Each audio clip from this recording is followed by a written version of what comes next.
नमस्कार। आकाशवाणी चंडीगढ़ से प्रादेशिक समाचारों के साथ मैं सुकीर्ति। पहले इस बुलेटिन के मुख्य समाचार।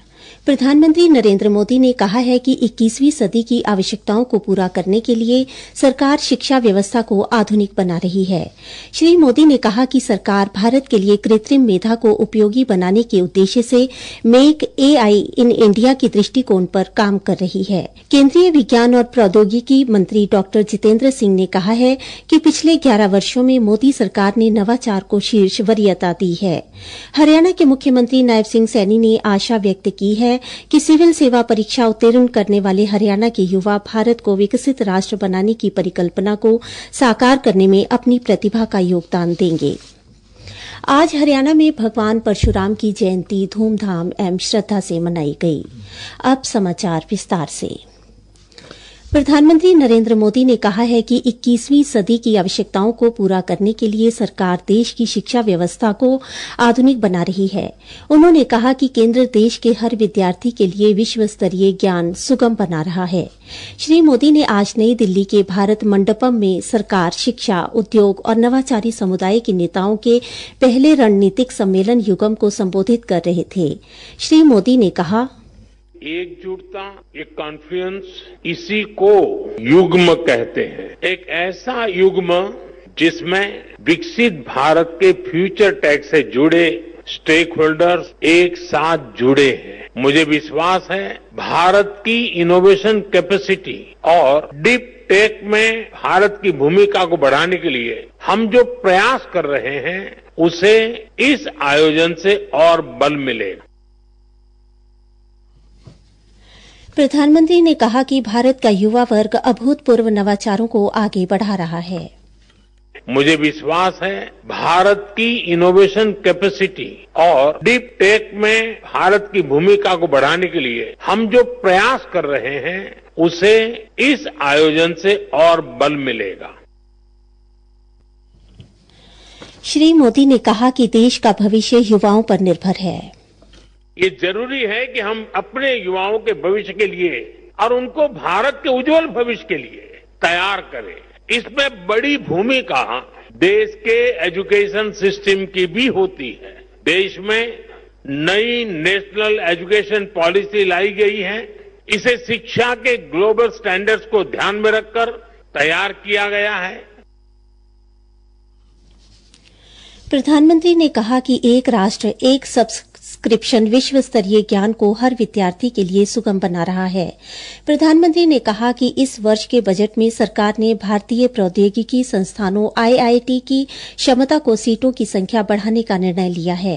उन्होंने कहा कि आईआईटी और एम्स के सहयोग से कई मेडिटेक पाठ्यक्रमों की शुरूआत की गई है। प्रधानमंत्री ने कहा कि भारत के लिए कृत्रिम मेधा एआई को उपयोगी बनाने के उद्देश्य से सरकार मेक एआई इन इंडिया के दृष्टिकोण पर कार्य कर रही है। श्री मोदी ने कहा, हमें एआई को लगातार प्रमोट करना होगा। आज हम देख रहे हैं भारत एआई डेवलपमेंट और एडॉप्शन में आगे रहने वाले देशों में शामिल। इसके विस्तार के लिए सरकार ने इंडिया एआई मिशन को लॉन्च किया है। इससे world class infrastructure, high quality data sets और रिसर्च फैसिलिटी तैयार किए जाएंगे। भारत में एआई सेंटर्स ही एक्सेलेंस की संख्या भी बढ़ाई जा रही है। सम्मेलन को संबोधित करते हुए शिक्षा मंत्री धर्मेंद्र प्रधान ने कहा कि 2014 से पहले देश में सिर्फ 3 क्रियाशील अनुसंधान पार्क थे। उन्होंने कहा कि 2014 के बाद 6 अतिरिक्त पार्कों की स्थापना की गई है। सरकार 13 और अनुसंधान पार्क निर्मित करने की योजना बना रही है। विज्ञान और प्रौद्योगिकी मंत्री डॉक्टर जितेंद्र सिंह ने कहा कि 21वीं सदी भारत की है।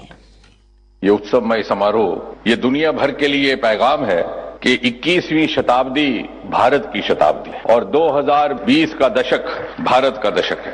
वो जमाना जाता रहा जब दुनिया के तथाकथित विकसित देश सफल पहल करते, प्रयोग करते और भारत में उसको अपनाया जाता। आज तस्वीर बदली है। आज सफल प्रयोग भारत में किए जाते हैं और बाकी दुनिया उसका अनुसरण करती है। उन्होंने कहा कि पिछले 11 वर्षों में नरेंद्र मोदी की सरकार ने नवाचार को शीर्ष वरीयता दी है। प्रादेशिक समाचार आकाशवाणी चंडीगढ़ से प्रसारित किए जा रहे हैं।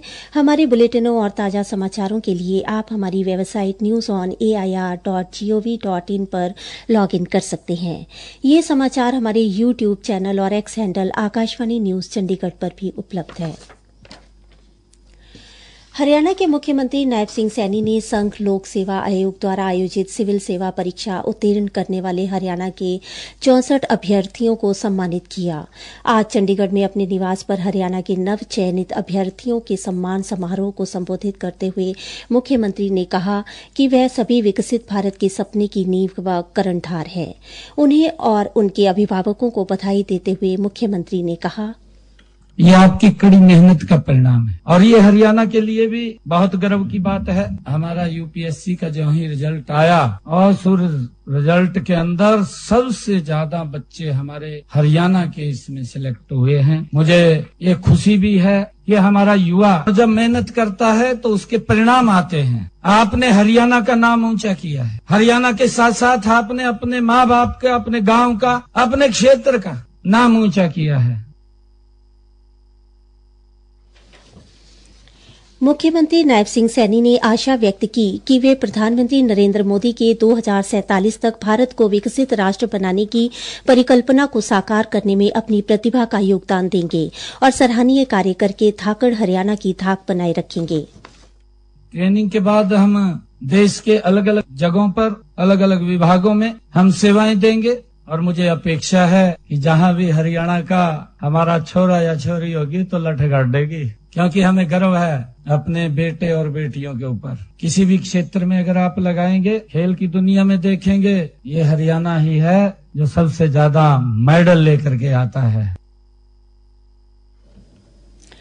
मुख्यमंत्री ने कहा कि पिछले 10 वर्षों में देश में बड़े बदलाव देखने को मिले हैं। इसी का नतीजा है कि विश्व के शक्तिशाली देशों के अध्यक्ष भारत की तारीफ कर रहे हैं। उन्होंने कहा कि सभी को मिलकर भारत को दुनिया में सिरमौर देश बनाना है। इसमें उनकी भी अहम भूमिका होगी।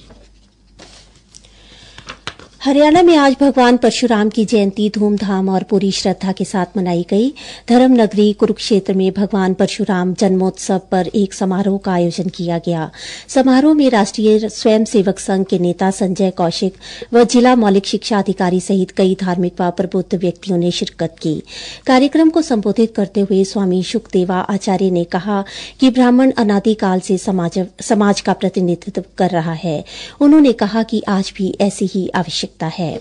भिवानी में परिक्रमा मार्ग पर स्थित भगवान परशुराम चौक पर श्रद्धालुओं ने भगवान परशुराम के चित्र पर पुष्प अर्पित कर नमन किया। इस दौरान निकाली जा रही 2.5 कोसी यात्रा को लेकर बाल योगी महंत चरणदास महाराज ने कहा कि इस यात्रा का मुख्य उद्देश्य सामाजिक और सांस्कृतिक परंपराओं को आगे बढ़ाना है। यात्रा के माध्यम से न केवल सनातन संस्कृति का प्रचार प्रसार किया जा रहा है, बल्कि सामाजिक एकता व भाईचारे को भी मजबूत करने की दिशा में यह यात्रा बेहद लाभकारी साबित हो रही है। पानीपत से भी श्री विष्णु के छठे अवतार भगवान परशुराम जन्मोत्सव एवं अक्षय तृतीया का पर्व मनाए जाने के समाचार मिला है। श्रद्धालुओं ने भगवान परशुराम के चित्र पर जल, फूल, मिठाई, फल, चंदन, नारियल, फरसा और अक्षत चढ़ाकर उनकी पूजा की। लोगों ने भगवान परशुराम के आदर्शों को अपने जीवन में उतारने व उनके द्वारा दिखाए गए धर्म और सत्य के मार्ग पर चलने का संकल्प लिया। शिक्षा मंत्री महिपाल ढांडा व पंचायत मंत्री कृष्णलाल पंवार ने प्रदेशवासियों को भगवान परशुराम जन्मोत्सव एवं अक्षय तृतीया पर्व की बधाई व शुभकामनाएं दी।